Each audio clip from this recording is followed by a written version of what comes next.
And the woke bid to erase our history is going into overdrive, with plans to rename roads and buildings named after our heroes like Winston Churchill, Horatio Nelson, Christopher Columbus, and even Mahatma Gandhi. It names 204, quote, persons of interest, 57 monuments, 93 public buildings and 442 street names that could be targeted in a warped erasure of our great British history. And I'm delighted to bring in the historian and freedom fighter Neil now. Neil, how can we fight this erasure of Britain's historical heroes by the woke mob? Well, I think by treating it with the contempt that it deserves, really, it's nonsense.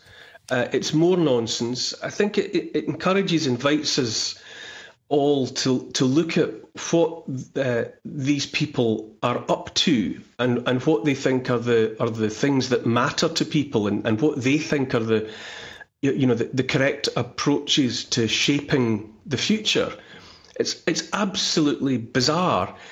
It comes straight from the totalitarian's playbook, actually. It's about separating people from the past, or I suppose to be more precise, it's about making people have contempt for their own past, to feel that their own past is, and the past of their people, of them as a people, is something that they should be ashamed of.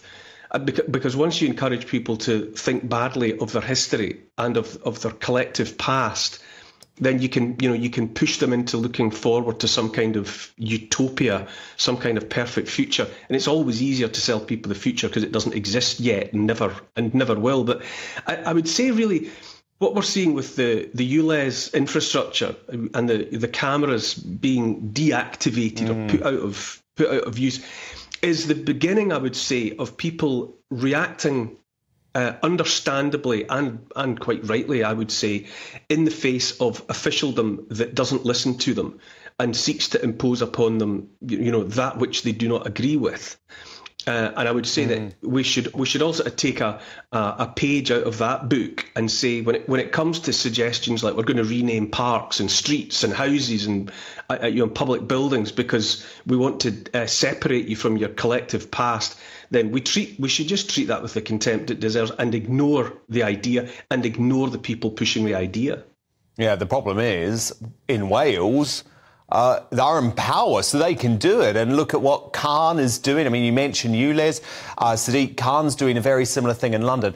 But, Neil, can I just ask your personal view on Churchill?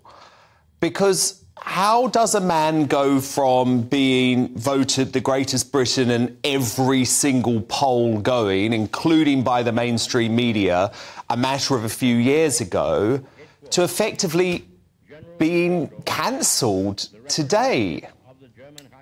He was Britain's wartime leader, and he was one of the instrumental figures in securing Britain's defiance of Nazism and Hitler at a crucial point in our history. And there's simply no denying that.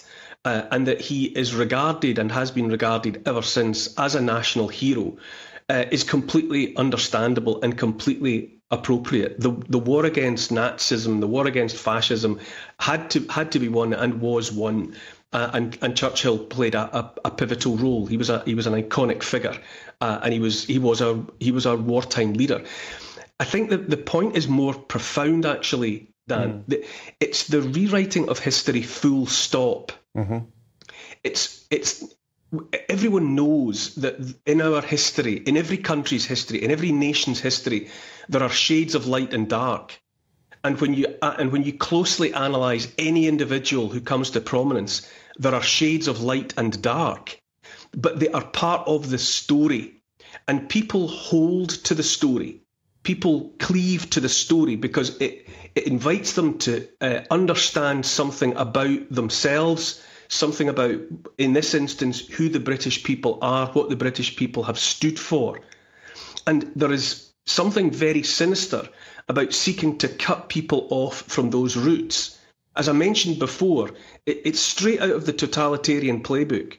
It's telling people, if you value your nation's history, if you think fondly and proudly of the past, if that is the basis for your patriotism, there's something wrong with you, and that you're supposed to surrender it. People, the likes of Drakeford and Welsh Labour are trying to persuade people that there's something wrong with Britain. Yes. And that Britain is only something to be ashamed of. And for the vast majority of people, Britain is something to be proud of. Britain is something to be proud of. I mean, in the case of Welsh Labour and Churchill, they're invoking the Tonypandy riots and the rest of the riots that happened with striking coal miners in the Rhondda and so on and so on. And that's a story that has been mistold about Churchill almost from the moment that it happened. I mean, he was Home Secretary at the time, and something similar was happened. There's a legend that Churchill put troops and tanks into George Square, and these things didn't happen. But it's about rubbishing the past. It's about persuading people that their past is only something to be ashamed of, and we've just got to treat that attitude with the contempt it deserves. Absolutely fascinating as ever.